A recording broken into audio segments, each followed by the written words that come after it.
Bonjour, vous écoutez un audio à la demande du site devenirzen.fr.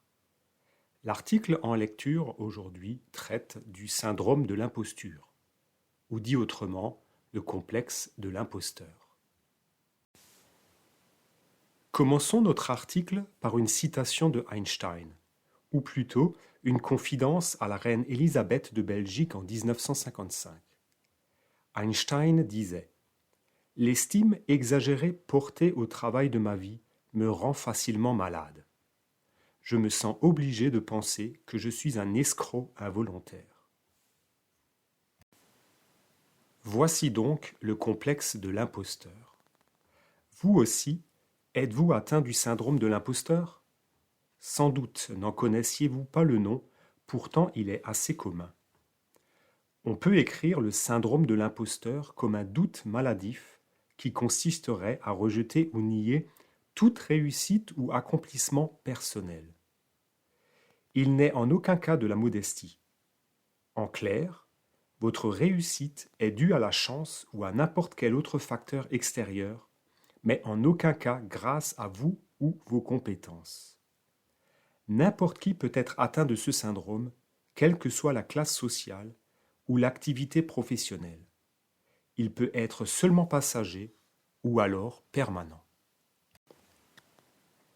Une personne atteinte de ce complexe de l'imposteur pense systématiquement que son succès n'est en rien lié à sa personne.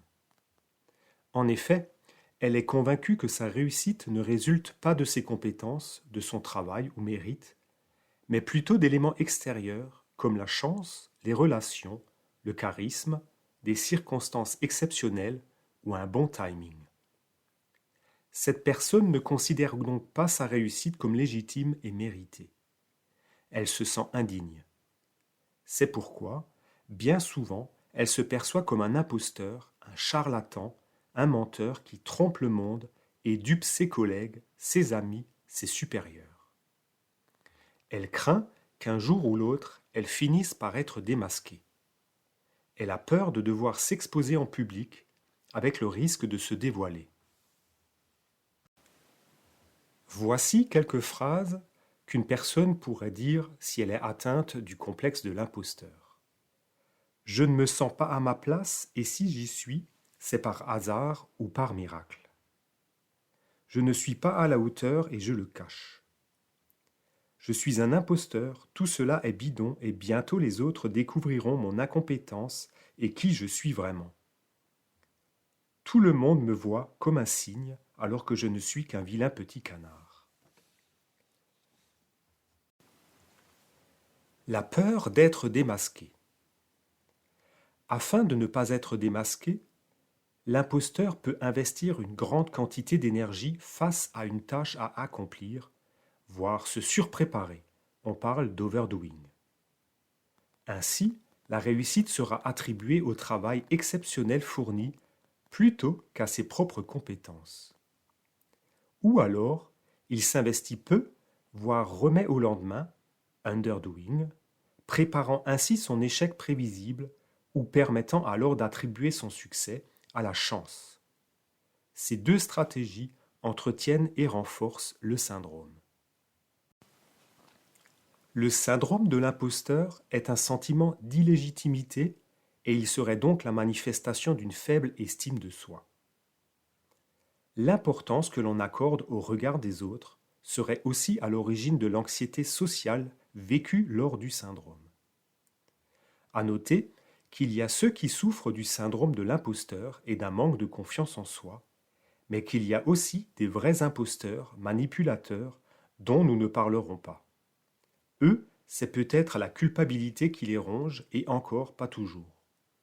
Il y a de vrais imposteurs sans état d'âme. La découverte du syndrome de l'imposteur. Ce sont deux femmes, deux professeurs de psychologie en Géorgie aux USA, Pauline Rose Clance et Suzanne Imes, qui sont à l'origine de la mise en lumière en 1978 du syndrome de l'imposteur. Elles considéraient d'ailleurs que 60 à 70% d'entre nous douteront un jour ou l'autre de la réalité ou légitimité de leur succès. Ces pensées négatives peuvent devenir invalidantes ou carrément polluer notre existence.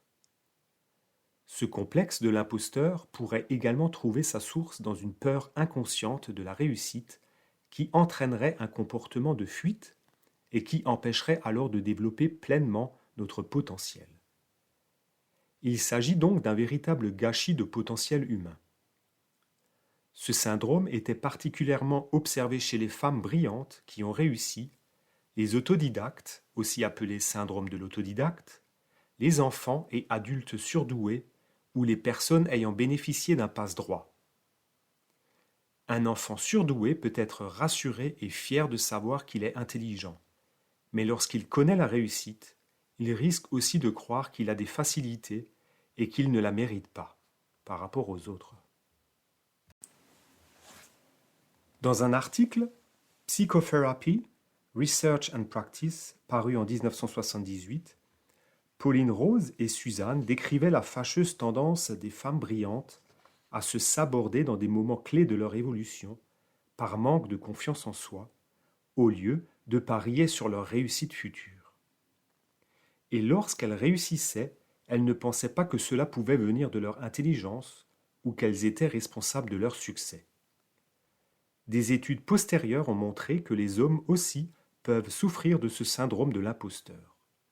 Toutefois, la réaction peut être différente. Une femme qui se sent imposteur aura tendance à se surinvestir pour pallier au manque présumé, alors que l'homme adoptera plutôt un comportement de fuite et évitera toute situation susceptible de dévoiler ses faiblesses. À noter que la plupart des gens talentueux connaissent à un moment ou à un autre la sensation d'être un imposteur. Et plus nous connaissons le succès et la réussite, plus notre manque d'estime de soi nous donnera le vertige. Le syndrome de l'imposteur peut donc freiner, voire bloquer notre ascension sociale et professionnelle, car plus on réussit, plus on risque de souffrir de ce sentiment d'imposture. Ce sentiment d'illégitimité ne concerne pas uniquement le monde professionnel, mais il peut également empêcher d'aller vers les autres, de s'affirmer ou de s'exprimer en public. Dans sa forme sévère, le syndrome de l'imposteur, même si à ce jour il n'est pas considéré comme une maladie, peut conduire à de l'anxiété généralisée ou de la dépression. Il est admis que le syndrome de l'imposteur apparaît plus particulièrement dans les moments où nous devons faire nos preuves ou lors d'une période de transition, des études supérieures, une promotion, un mariage, une naissance d'un enfant. Ce sont des moments où nous devons prouver notre légitimité. Qui est plus particulièrement susceptible de vivre le syndrome de l'imposteur? Dans les années 70, l'étude conduite par Pauline Rose et Suzanne portait surtout sur les femmes. À cette époque, elles devaient se battre pour trouver une certaine légitimité dans un monde professionnel macho, et elles assumaient difficilement leur réussite. Dans le monde professionnel, les hommes et les femmes peuvent souffrir de ce syndrome. Toutefois, on peut considérer que les femmes sont peut-être plus sensibles car moins soutenues. Ce complexe frapperait d'ailleurs jusqu'à 70% des gens à un moment donné de leur vie. Il semblerait que les personnes douées ou autodidactes seraient plus vulnérables. Imaginez un homme autodidacte qui parvient à un poste de direction et se retrouve entouré de jeunes collaborateurs provenant de grandes écoles. Imaginez une femme noire qui se retrouve dans une équipe exclusivement masculine et blanche. Le contexte culturel et familial a aussi son importance. Une personne qui accède à un statut social et professionnel considéré comme élevé peut avoir l'impression que cela ne colle pas avec son milieu d'origine, une famille modeste, un monde ouvrier. Cela peut aussi être une femme qui a vécu dans une famille où seuls les hommes étaient valorisés. Quelles que soient les raisons, le complexe d'imposture risque de provoquer des décisions dommageables pouvant conduire à une démission, un burn-out, un échec, un divorce. Voici quelques pistes pour identifier le syndrome d'imposture. Vous pensez que vos réussites sont dues essentiellement à beaucoup de chance. Vous acceptez difficilement les compliments et les éloges. Vous reniez ou avez l'impression de ne pas mériter le succès. Vous ne vous sentez pas à la hauteur des compétences que l'on vous reconnaît. Vous doutez de vos compétences lorsqu'on vous propose de nouvelles responsabilités ou lorsqu'on vous propose de diriger une équipe. Vous remettez à plus tard des décisions importantes car vous avez peur d'être démasqué et que l'on se rende compte que vous n'êtes pas à la hauteur. Vous prenez la fuite ou vous vous esquivez lors de moments importants où vous devez montrer vos compétences. Vous travaillez de façon excessive sans que cela soit vraiment nécessaire, ou alors vous vous fixez des objectifs élevés. Et enfin, vous enchaînez les formations et études diverses dans le but de vous persuader d'être enfin compétent. Pauline Rose Clance a également développé un test appelé échelle de Clance, qui permet de définir si une personne souffre ou non du syndrome de l'imposteur, de mesurer le sentiment d'imposture et déterminer à quel point il affecte sa vie. Vous avez juste à chercher sur Internet échelle de Clance, C-L-A-N-C-E, syndrome de l'imposture. Ou alors d'aller sur le site internet devenirzen.fr. Vous cherchez l'article et vous trouverez également le lien pour télécharger ce questionnaire. Voici quelques pistes pour gagner de la confiance en soi et se sentir plus légitime. Prenez conscience de l'existence du syndrome de l'imposteur. C'est déjà un pas important. Devenez conscient de vos pensées dévalorisantes et automatiques, ne leur donnez plus raison et désamorcez ainsi le conditionnement. Si c'est difficile, pratiquez la pensée positive, contestez et inversez vos pensées négatives. Ne considérez pas votre sentiment d'imposture comme ridicule ou à devoir cacher.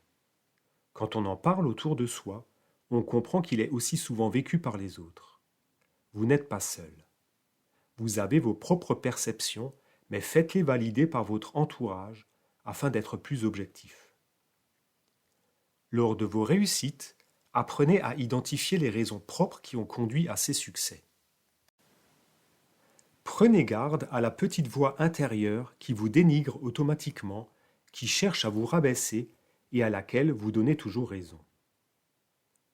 Acceptez que l'on vous félicite, que l'on vous aime, que l'on vous remercie et que l'on croit en vous.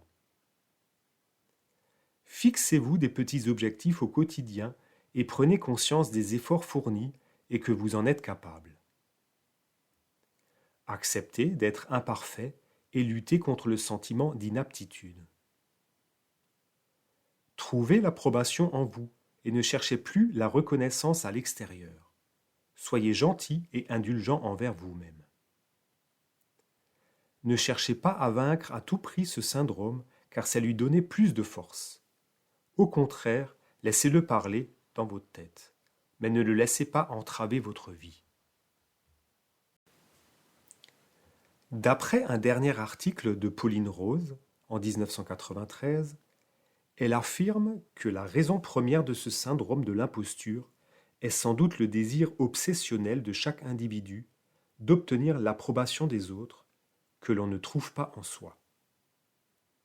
La confiance en soi et la reconnaissance de ses propres forces et compétences sont indispensables pour ne pas souffrir face au succès des autres, plus riches, plus courageux, et ne voir que cela. Car tout ce qu'on ne valorise pas soi-même, on le projette sur les autres. Cherchez donc votre propre approbation intérieure et désintéressez-vous du regard des autres. Voici une citation de Marie-Sylvie Dione du Huffington Post. Le complexe d'imposture nous apprend combien la reconnaissance extérieure peut s'avérer sans valeur aucune, lorsque l'on ne se reconnaît pas soi-même. Pour terminer, notons que le complexe d'imposture, voire d'infériorité, semble un phénomène assez français. Nous éprouvons de la honte et croyons les autres meilleurs que nous. Nous ne nous sentons pas à la hauteur et notre manque de confiance nous empêche de voir notre vrai potentiel. Et lorsque nous connaissons des succès, nous faisons profil bas au lieu de le crier et de le fêter.